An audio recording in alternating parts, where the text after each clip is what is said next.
Halo adik-adik semuanya, apa kabar hari ini? Salam sehat untuk kita semua. Terima kasih atas waktu yang diberikan kepada saya. Pertama-tama, saya akan memperkenalkan diri saya kepada adik-adik sekalian. Perkenalkan, nama saya Anselia Mako. Saya mahasiswa dari Program Studi Kesehatan Gigi Poltekkes Kemenkes Kupang. Maksud dan tujuan kedatangan saya ke sini, saya ingin memberikan penyuluhan kepada adik-adik sekalian dengan topik periodontitis. Baik adik-adik, sebelum kita memasuki materi penyuluhan, saya memberikan waktu dan kesempatan kepada adik-adik sekalian untuk bertanya mengenai dengan topik penyuluhan kita hari ini.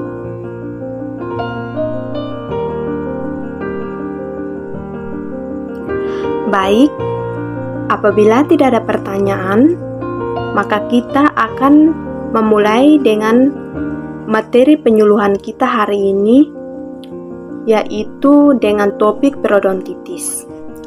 Baik adik-adik, di sini kakak akan menjelaskan terlebih dahulu tentang pengertian atau definisi periodontitis. Nah, adik-adik semua, periodontitis itu adalah infeksi gusi yang merusak gigi, jaringan lunak, dan tulang penyangga gigi. Periodontitis merupakan salah satu komplikasi dari radang gusi atau gingivitis yang tidak terobati. Jika kondisi ini terjadi dalam jangka panjang, jaringan sekitar gusi dan gigi akan rusak sehingga menyebabkan gigi tanggal. Bahkan bisa muncul abses atau kumpulan nanah di gigi. Jadi adik-adik, itu adalah definisi atau pengertian dari periodontitis. Nah, sekarang kakak akan menjelaskan lebih lanjut lagi tentang penyebab periodontitis. Baik adik-adik, jadi penyebab periodontitis itu yang pertama, penumpukan plak, sisa-sisa makanan. Plak akan mengeras, membentuk karang gigi, dan periodontitis. Jadi adik-adik sekalian, itu adalah penyebab dari periodontitis. Dan selanjutnya kakak akan menjelaskan lebih lanjut tentang jenis-jenis periodontitis. Jadi adik-adik, jenis-jenis periodontitis ini ada beberapa jenis, yaitu yang pertama penyakit gusi kronis, yang kedua penyakit gusi nekrotik, dan yang ketiga penyakit gusi agresif. Jadi adik-adik sekalian, di sini kakak akan menjelaskan satu persatu, dan sekarang kakak akan menjelaskan terlebih dahulu tentang penyakit gusi kronis. Baik adik-adik, penyakit gusi kronis itu penyakit yang paling umum terjadi pada orang dewasa, anak-anak, dan remaja yang disebabkan oleh plak yang dibiarkan terus-menerus di permukaan gigi dan garis gusi, kemudian mengeras dan membentuk karang gigi sehingga dapat merusak jaringan gusi dan tulang penyokong gigi. Jadi adik-adik, itu adalah penjelasan dari penyakit gusi kronis. Dan yang kedua itu akan menjelaskan tentang penyakit gusi nekrotik. Jadi adik-adik, penyakit gusi nekrotik ditandai dengan kematian pada jaringan gusi, ligamen gigi, dan tulang penyokong gigi akibat kurangnya pasokan darah menuju area tersebut minim dan menyebabkan infeksi parah pada jaringan gusi dan tulang penyokong gigi yang dialami oleh orang kekebalan tubuh yang lemah. Jadi adik-adik semua, itu adalah penjelasan dari penyakit gusi nekrotik. Dan yang ketiga itu, kakak akan menjelaskan tentang penyakit gusi agresif. Jadi adik-adik, penyakit gusi agresif dapat menyebabkan kerusakan tulang penyokong gigi secara cepat dan tiba-tiba. Jadi, kondisi ini biasanya dimulai pada masa kanak-kanak atau masa remaja.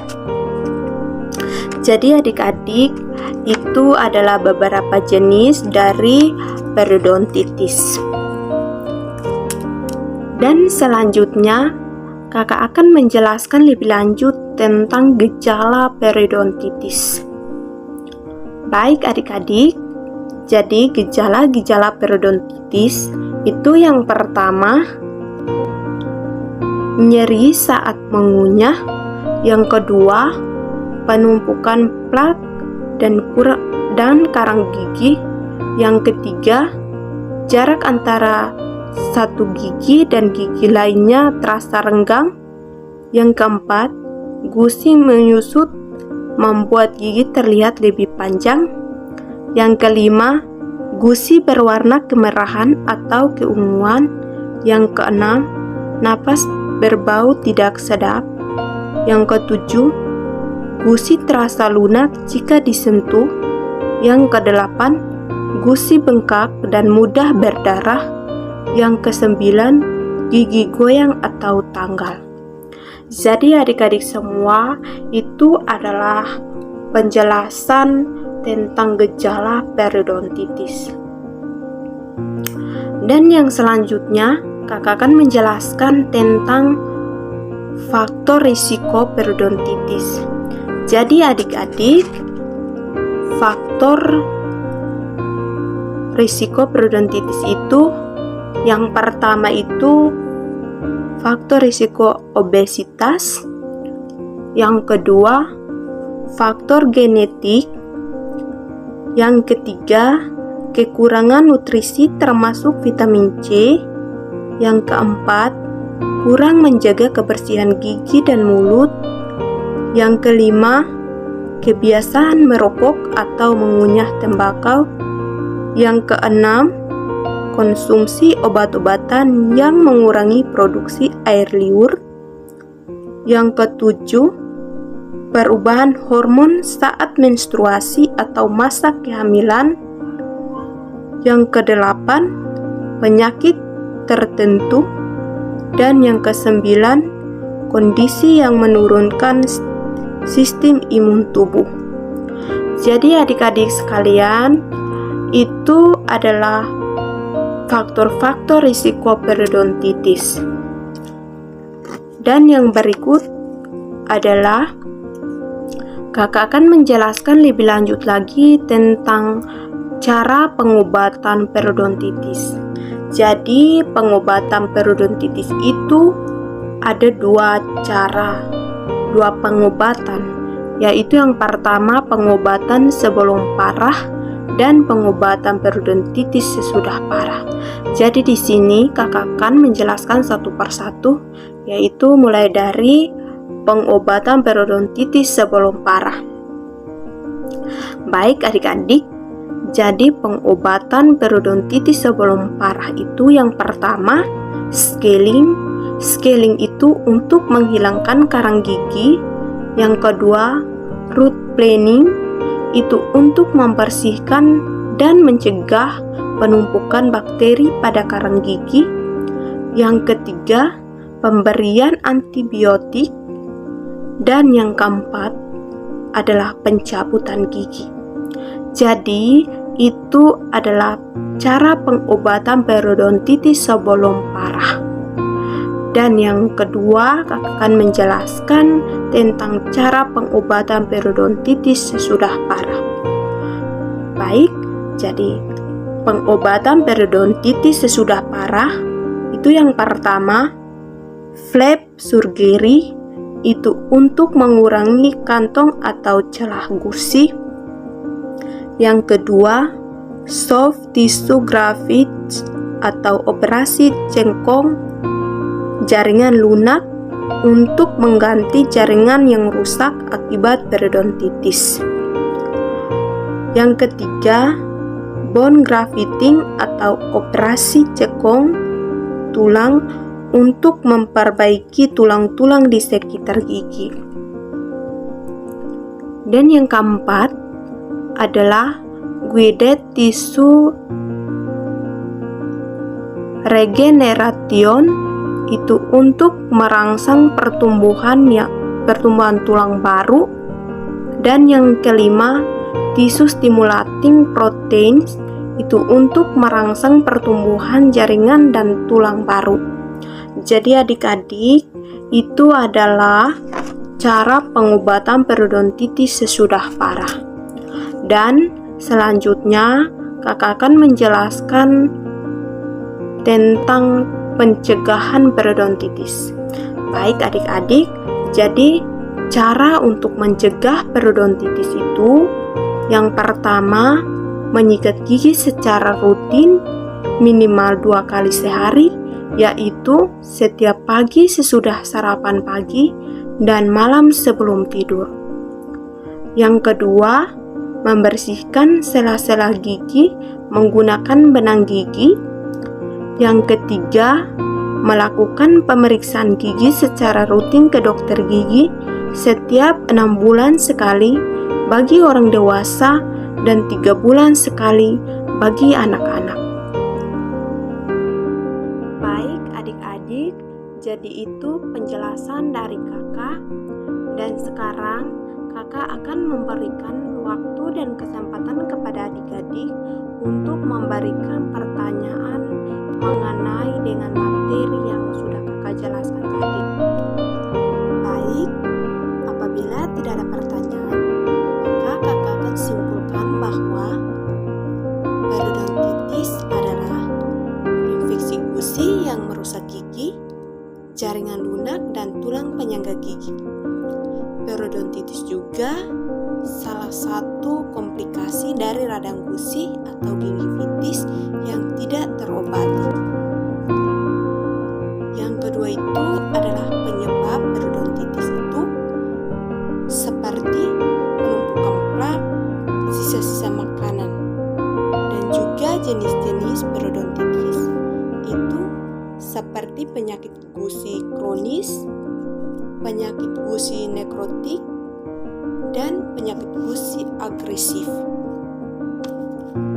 Dan yang berikut adalah gejala periodontitis, itu seperti nyeri saat mengunyah, gusi bengkak, dan mudah berdarah. Ada faktor risiko periodontitis, itu seperti faktor risiko obesitas, faktor genetik. Yang berikut pengobatan periodontitis, itu ada 2 cara pengobatan. Itu yang pertama, pengobatan periodontitis sebelum parah dan pengobatan periodontitis sesudah parah. Jadi periodontitis sebelum parah itu yang pertama seperti scaling, root planing, pemberian antibiotik, dan pencabutan gigi. Dan pengobatan periodontitis sesudah parah itu seperti flap surgery dan tissue stimulating proteins. Dan yang berikut adalah pencegahan periodontitis. Itu yang pertama, menyikat gigi secara rutin minimal 2 kali sehari, yaitu pagi sesudah sarapan pagi dan malam sebelum tidur. Dan yang kedua itu melakukan pemeriksaan gigi secara rutin ke dokter gigi setiap 6 bulan sekali bagi orang dewasa dan 3 bulan sekali bagi anak-anak. Baik adik-adik semua, jadi itu kesimpulan dari materi penyuluhan kita hari ini yang bertopik tentang periodontitis. Dan terima kasih kepada adik-adik sekalian yang sudah meluangkan waktu untuk mengikuti penyuluhan ini sampai selesai. Dan harapan saya semoga apa yang didapat adik-adik pada hari ini dapat bermanfaat bagi adik-adik ke depannya, dan semoga adik-adik selalu waspada dan selalu menjaga kebersihan gigi dan mulut agar kesehatan gigi dan mulut adik-adik tetap sehat. Dan penyuluhan kita cukup sampai di sini. Sampai jumpa lagi di lain waktu. Bye-bye. Terima kasih.